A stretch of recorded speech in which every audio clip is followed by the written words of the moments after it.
Yo, what's up everyone? This happens to be my second attempt at making a video because the last attempt I just kept like pausing. I didn't know what I was saying and I didn't know what to say. Okay, well, this video I'm going to do a little different. Today is the release day of the new iPhone 11 and 11 Pro and the new Apple Watch and the new iPad, I'm pretty sure. Or I don't know the specific dates of those. I'm sure I want to say it's the 20th today, but I'm not really exactly sure. But regardless, the iPhone 11 came out, and I had pre-ordered the iPhone 11 Pro Product Red Edition, and I have been wanting a Product Red iPhone for a while, but the ones that they had come out with were a different model, or they had the home button, Touch ID, and stuff like that. This is the first time that I've actually seen where they have a Product Red that's all screen. And for me, I was like excited about it. So I got the Product Red iPhone 11, 128 gigabyte. And knowing that that's $750 and the 11 Pro starts at 1,000, and then I wouldn't even get the Pro. If I was going to go for the Pro, it would be the Max, which starts at $1,099 for the 64 gigabyte model, which, by the way, Apple needs to step up the game on that. They should at least have 128 gigabyte. They should not be starting at 64 gigabyte, especially if they want to have that Pro name and have 3 cameras. If they want to put so much emphasis on their cameras, they really need to update their storage, because yeah, people are going to buy it, but it's like, why would you buy 64 gigabytes if you have 4K compatibility with your cameras? That's just not enough space. And I guess it's the fact that they're still a business. They're hoping that people will, get iCloud storage and that kind of crap, which I have iCloud storage. I only pay like $1 a month. I get 50 gigabytes. But even that in itself is stupid, because I have a Mac that has like upwards of half a terabyte of storage, and I've only used like 450 of it. So I put all my photos and videos on there.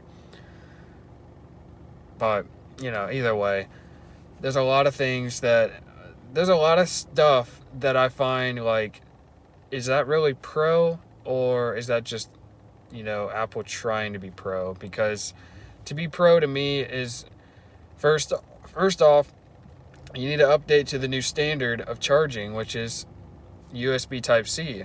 And the fact that they haven't done that yet is disappointing. Like, this iPhone event, like, I kind of knew what I was expecting, but I was actually like pretty bored the entire event. I was just like, okay, well, honestly, the video, I was like, okay, I'm waiting for Tim Cook to be like, this is the most advanced smartphone we've ever created. And sure enough, during the iPhone 11 or iPhone 11 Pro announcing, he was like, or at the end of it, he was like, this is the most advanced iPhone we have ever created. I'm like, okay, well, you said that last year and the year before and the year before. You're going to say it next year and the year after that. Like, dude, you say it every year. I get it.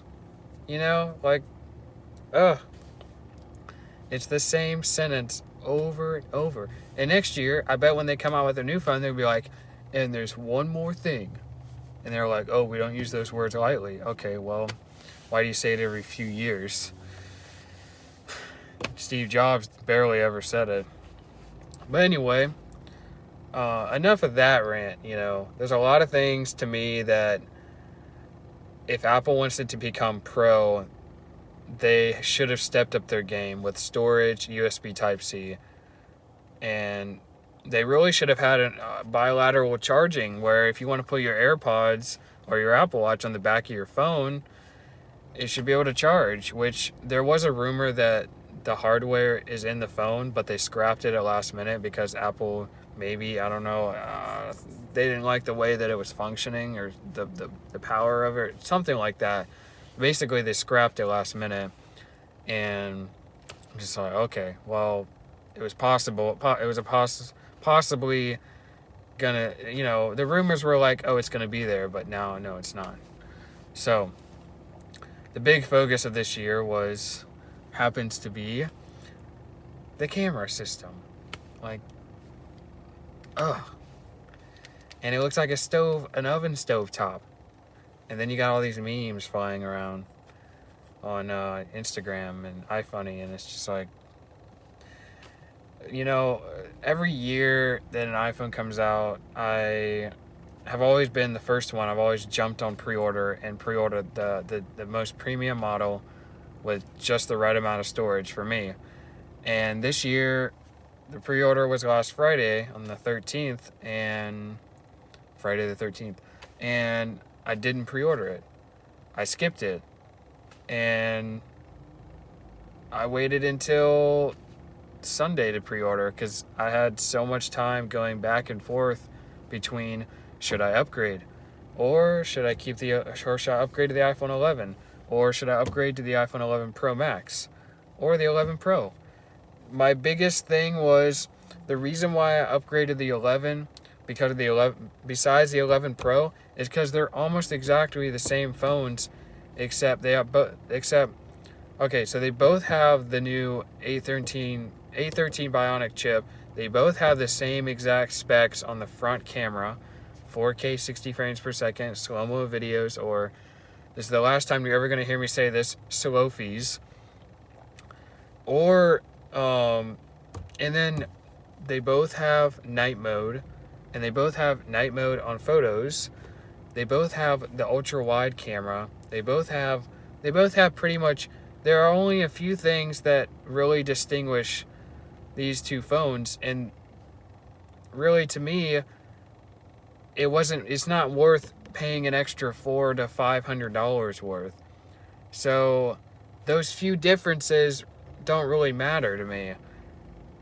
The main differences that I saw were aluminum versus stainless steel design, OLED versus LCD or liquid retina display, and then a telephoto lens, which is used for zooming in. But to me, it's like, I never really used the zoom in feature on the XS Max. I've never really used that unless I'm trying to film something funny, which you can't really see it anyway. So it's like, and if I really cared enough, I have a GoPro, so it's like, the camera scheme to me is like, dude, it's not really worth it. It's not worth paying an extra $400 to $500 when the iPhone 11 comes in multiple different colors, has a $700 starting price point, and it only goes up $50 if you want to upgrade your storage from 64 to 128, which is what I did. And then it has all of the same features. The only features that it doesn't have is, like I said, the main differences are the screen, the design, and the camera. That's really it. Other than that is battery life, which the XS Max battery life was terrible for me. I literally had to charge that thing so many times per day. It was terrible. And the iPhone XR completely destroyed the battery life. Like, as far as like all day battery life, the iPhone XR was better than the 10 and 10s, or the 10s and 10s Max. Anyway, basically, in summary, the main reason why I got this phone is because the main reason why I got this phone is because I was kind of tired of having a bigger iPhone, and I wanted to have something in between. And the fact that I wanted product red, and the fact that most of the time I'm going to be using the front face video recorder. And to me, the cameras didn't matter that much. And the other big factor was price. You pay $750 for a phone that pretty much has like every single same specification that the 11 Pro has, or that, in this case, 11 Pro. I was going to say counterpart, but in this case, the 11 Pro. Plus, to me, I'm waiting for the 2020 iPhone that is supposed to have an all-screen display, no notch, or maybe it's a little dot. Ooh. Maybe it's a little dot, and it's supposed to have USB Type-C. Maybe 5G. That's not really a thing right now. If it is, 5G is only like, it's not really, I don't know why all these companies are trying to push out 5G when it's not really there yet. But 5G, and then maybe since they didn't have bilateral charging this time, maybe they'll have it next year, or with a software update, because the hardware is there. But what else? So I said bilateral charging, USB Type-C, all screen display. Oh, and then to get rid of Face ID and have an embedded fingerprint scanner inside the phone, like the new Galaxies do. Or I think the new Galaxies actually have facial recognition and embedded fingerprint. Don't quote me on that. I don't really know. I think I saw that somewhere, but I know for sure they have an embedded fingerprint scanner. But anyway, Apple, to me, this year kind of disappointed. And knowing the kind of person that I am, I love Apple products. And the only reason why I love them so much is because of privacy. And I didn't even realize it today, but so today, one of the cool things. So I got a black.